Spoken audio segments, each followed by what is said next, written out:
Hola, ¿cómo, cómo están?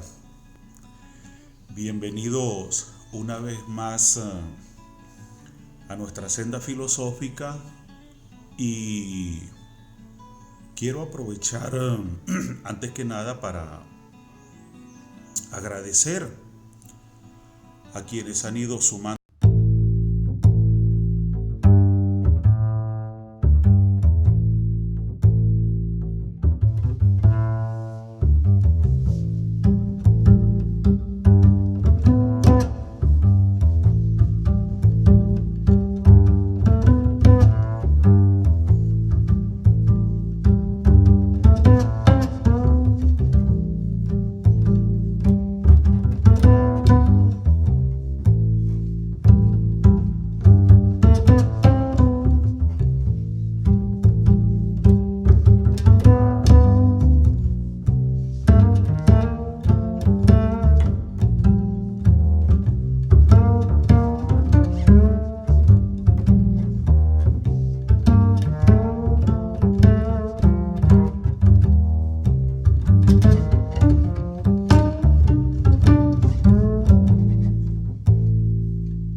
En 1974 tenía yo 8 años de edad.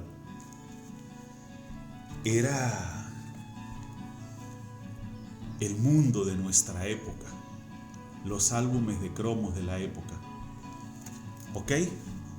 También les quiero enseñar Iron Maiden. ¿Ok? A ver, permítanme cuadrar acá. Iron Maiden. Álbum con cromos autoadhesivos. Bien. Les quiero mostrar también Simón Bolívar, Vida Heroica, año 1983, bicentenario de Bolívar, muy celebrado acá en Venezuela. Y así sucesivamente les podría seguir mostrando muchas cosas. Por acá tengo uno de los especiales espectaculares de la revista Heavy Rock. Me encanta la música rock, conozco muy bien el tema. Ok. Año Cero. Y para abreviar un poco, acá tengo muy interesante. Ok. Cómics. La espada salvaje de Conan. Aquí lo tienen. Miren ustedes. 2 tomos. Bien. Y quiero finalizar mostrándoles, todo esto es parte de mi biblioteca. Tarzán de los monos. 1971. Un libro espectacular sobre el que les quiero mostrar el detalle que más me llamó la atención. Ilustrar. Bien. ¿Cuál es mi punto con todo esto? Empiezo de la siguiente manera. Padres y representantes, profesores. La filosofía debería enseñarse en todas las escuelas del mundo, absolutamente en todas, a todos los niveles. Creo que es una de las demandas más sensatas y más fundamentalmente importantes que deberían atenderse en este preciso instante de la humanidad. ¿Por qué? ¿O de qué partiríamos? Es fundamental para el buen rendimiento académico saber leer y escribir muy bien. Es verdaderamente fundamental. Cuando yo les enseño a ustedes todos estos libros, estas revistas, parte de mi biblioteca, el punto mío es que yo he sido muy apegado a la lectura desde que tenía 5 años de edad. Una cosa que recuerdo perfectamente porque es algo que mi madre particularmente siempre destacó. Y lo que les enseñé es parte de un hermoso contexto en el que quienes crecimos a finales de los 60, la década de los 70, 80 y 90. Ahí llegó Internet.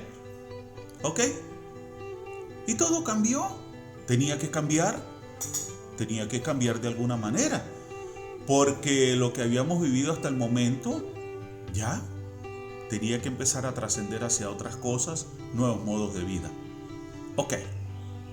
La cuestión es que pasar por todo ese proceso de lectura durante tantos años, por un hábito que se me infundó de parte de mi madre, ser lector desde pequeño, pero para ser lector hay que aprender a leer bien. Y cuando yo hace rato decía padres, madres, representantes y docentes, quisiera como hacer la siguiente observación. El proceso de enseñanza de la lectura no debe ser un castigo, una penitencia, una imposición para los niños, un cerco. En el proceso de enseñar a leer hay que ser motivador, hay que interesar al niño, hay que llevarlo a su ritmo. A un niño no se le enseña a leer o a escribir dándole coscorrones, golpes, pellizcos, amenazándolo, gritándolo, castigándolo. No puede convertirse el sueño tan hermoso de un niño de querer saber leer y escribir en una pesadilla, porque a nosotros como adultos así se nos antoja. No se maneja de esa manera. En el aprendizaje de la lectura y la escritura, igual que en la relación con la filosofía, es fundamental la motivación, la alegría, el buen humor.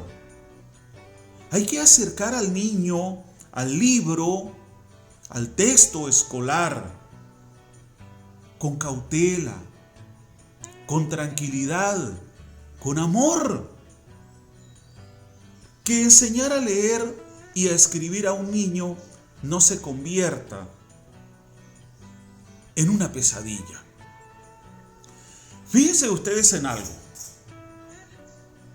Para los griegos era muy importante dentro de su proceso educativo leer, escribir, hacer gimnasia, aprender música y aprender matemáticas.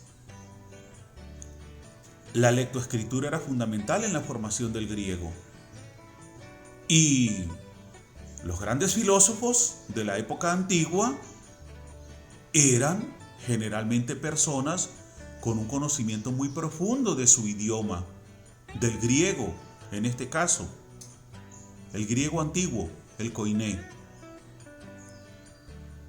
Decía alguien en un video: al que no le guste leer es mejor que no se aventure a aprender filosofía. Y en eso hay razón. Quien quiera filosofar tiene que leer, pero hay que aprender a leer bien. Entonces, volviendo al contexto del estudiante, el estudiante que presente fallas en la lectura, presten atención, siempre va a presentar fallas en el rendimiento escolar. Un estudiante que no sepa leer y escribir bien, que no tenga orden, que no trabaje de una forma esquematizada, estructurada, debidamente orientado por el docente y por sus representantes, porque es tarea colectiva, la educación es responsabilidad de todos, no solo de la escuela. Gran parte de la educación se da en el hogar. Ojo con eso. Si el muchacho no está debidamente orientado, si se le deja hacer el recorrido escolar con fallas en la lectura, siempre será mal estudiante. Porque si yo no hago una lectura adecuada de un contenido, ¿cómo puedo formarme una idea propia? ¿Cómo puedo opinar? ¿Cómo puedo desarrollar un pensamiento propio apoyado en lo que leí?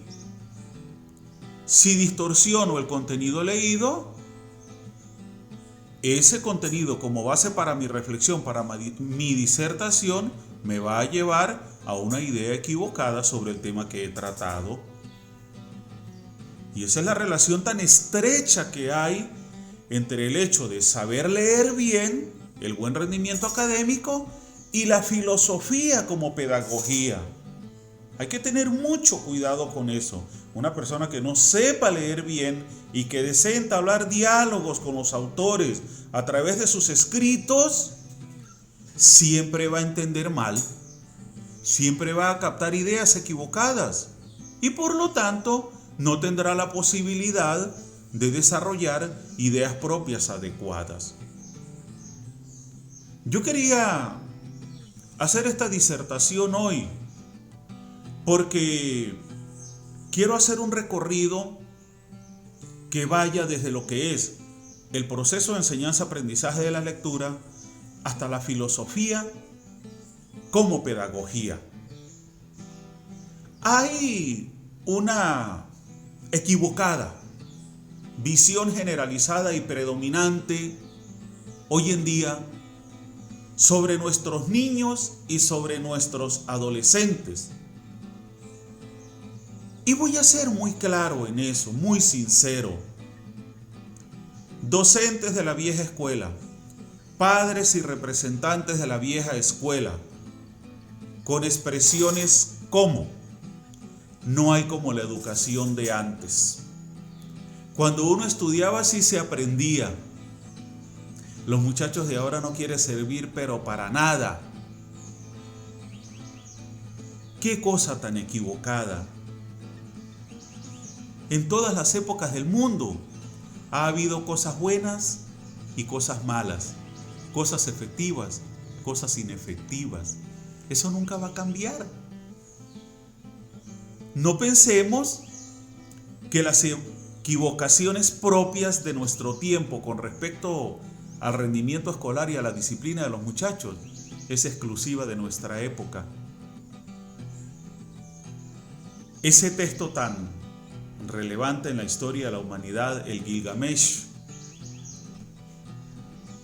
escuchaba a alguien leer un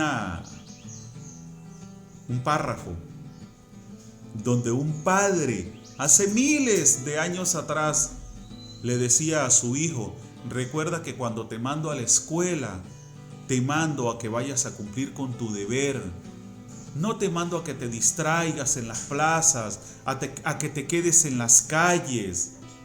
Anda, cumple con tu responsabilidad. Algo muy importante.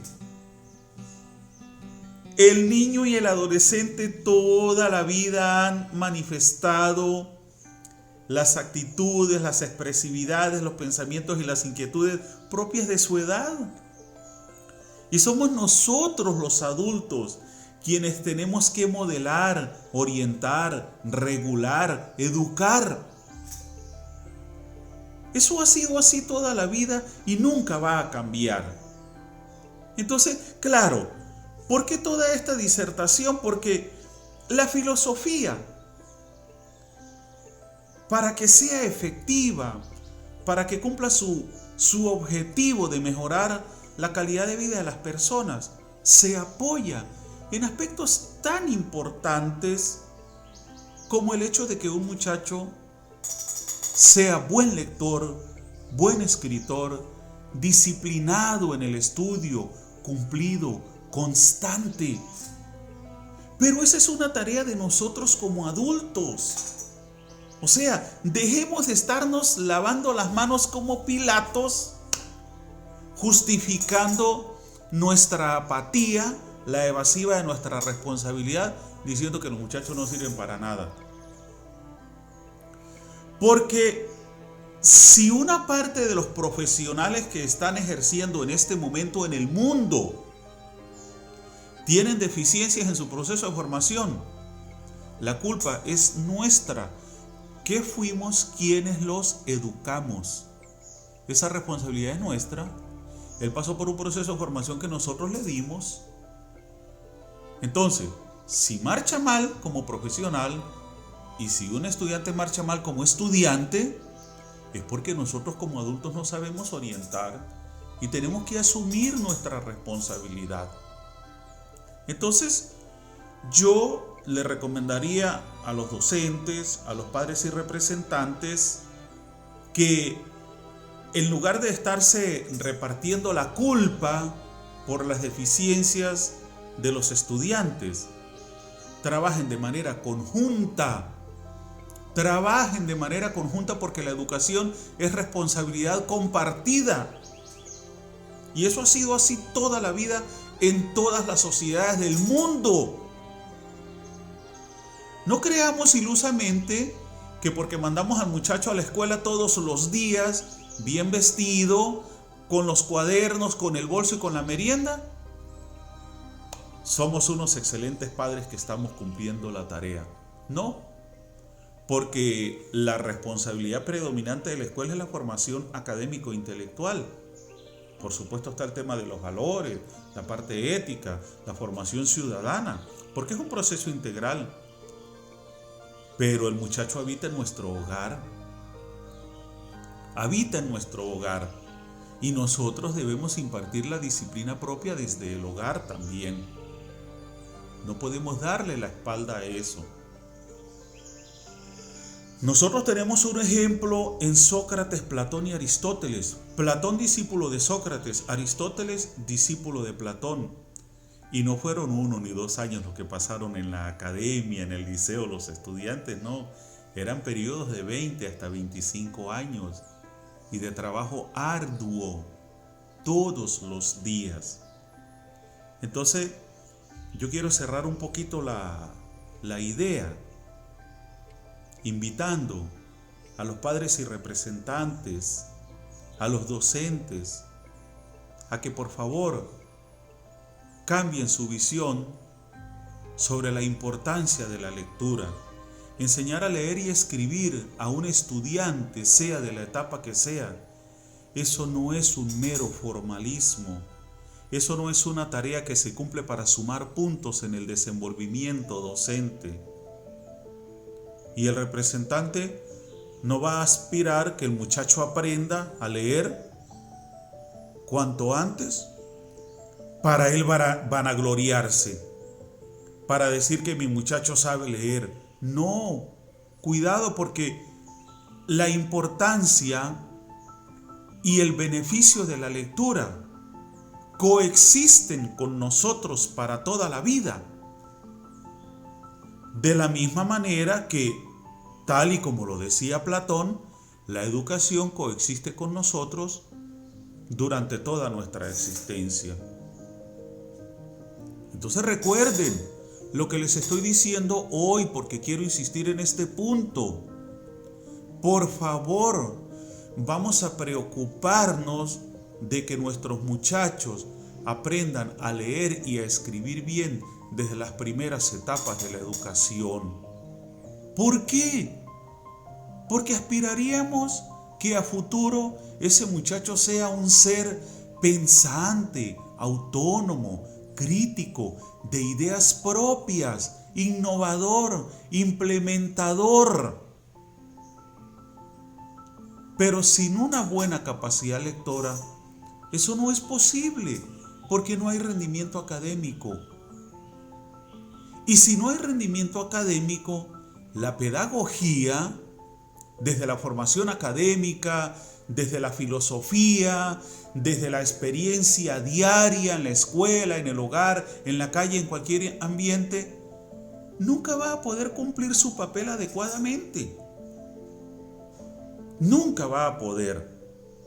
Entonces, mi disertación del día de hoy tiene que ver con esto porque la lectura, el saber leer, es base fundamental, importantísima para el rendimiento académico. Les repito, un muchacho que no sepa leer bien no va a tener buen rendimiento académico.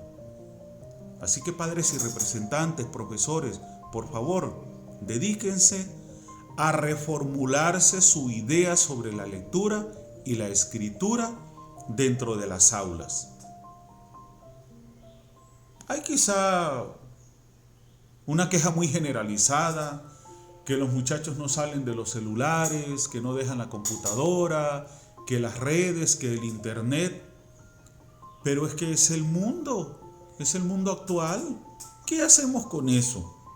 Eso no lo podemos cambiar. Lo que tenemos que hacer es adaptarnos y sacarle el mejor provecho posible. Recuerden lo que les decía en la disertación pasada sobre la perspectiva de la utilidad de la filosofía desde varios actores. Y uno de ellos decía la necesidad de adaptarnos, de aprender desde nuestro propio tiempo, para nuestro propio tiempo. Es que no podemos ser de una mente estrictamente tradicionalista. ¿Qué es lo tradicional en este momento? Lo que predomina en este momento, la tradición, no es, por ejemplo, un televisor en la sala de la casa, como era en los hogares nucleares de hace 30, 40 años atrás. Ahorita existen o coexisten como parte de la tradición propia de nuestro momento el libro de texto, el celular, la PC, la laptop. Coexiste el diccionario en físico con el traductor de Google. No demonicemos las nuevas tecnologías, porque esa es una manera muy cómoda de evadir responsabilidades también. Armó una alaraca por los maleficios del internet, de las redes, de la tecnología, y vacío la culpa al mundo y no asumo mi responsabilidad. Perfectamente puedo compartir un momento de lectura con mi hijo a través de una página en internet, a través de la pantalla del celular, a través de la laptop.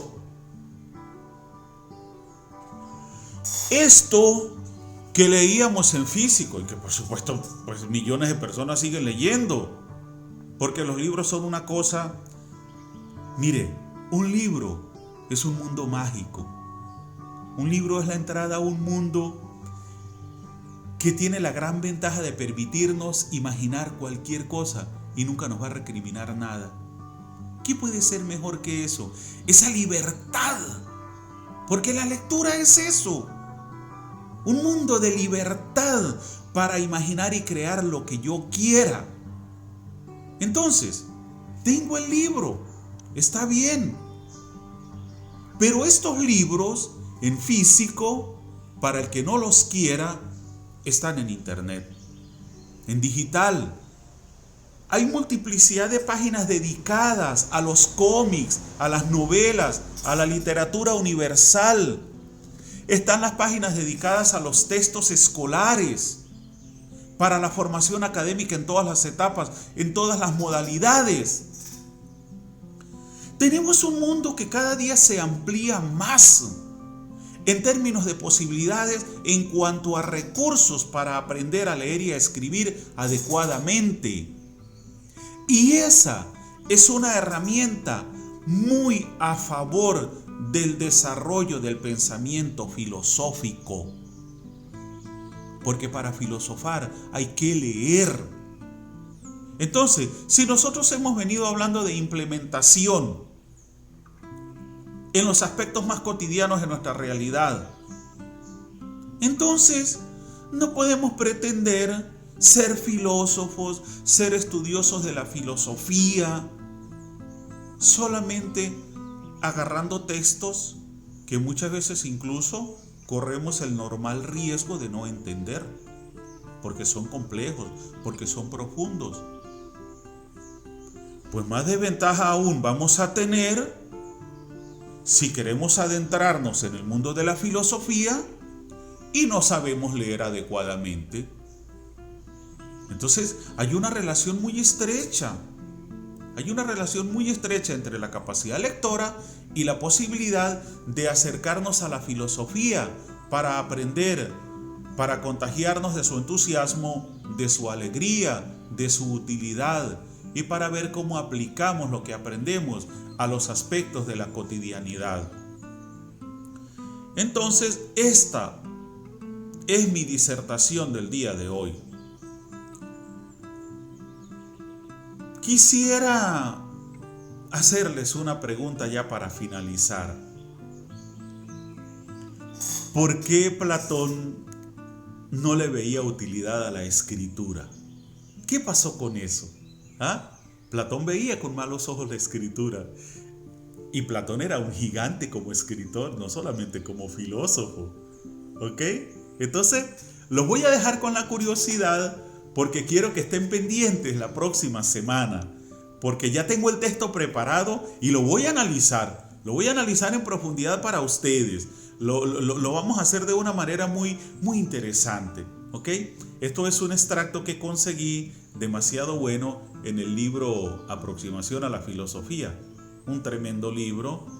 Y me conseguí con que Platón, partiendo de un mito, no veía con buenos ojos la escritura, la veía perjudicial para el desarrollo del pensamiento, para la verdadera capacitación y fortalecimiento del logos.